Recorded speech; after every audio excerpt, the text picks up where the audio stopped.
In today's video, I'm going to teach you how to change language in NotebookLm.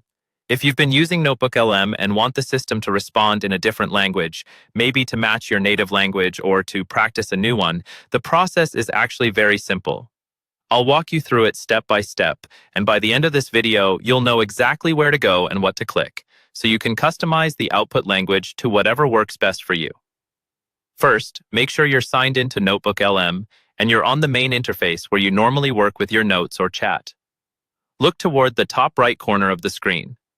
Up there, you should see a small gear icon, which represents the Settings menu. This icon is your entry point for most personalization options in NotebookLm, including language. Go ahead and click on that gear icon. When you do, a Settings panel or menu will open. Take a moment to look through what's available there, but what we're interested in specifically is the option labeled Output Language. This controls the language NotebookLm uses when generating responses for you. Find the Output Language option and click on it. You'll see a drop-down menu appear with a list of available languages. This list may include widely used languages like English, Spanish, French, and others, depending on what NotebookLm currently supports. Scroll through the list carefully and locate the language you want NotebookLm to respond in. Once you see your desired language, click on it to select it. As soon as you make that selection, NotebookLm will treat that language as the default for its output.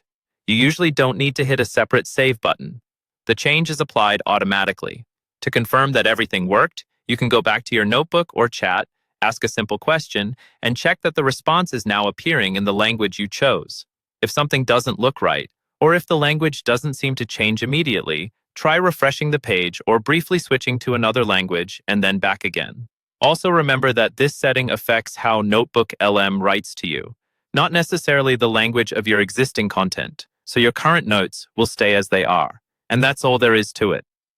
By using the Settings gear, opening the Output Language menu, and choosing your preferred language, you can tailor NotebookLm to better fit your needs and make your workspace more comfortable and efficient.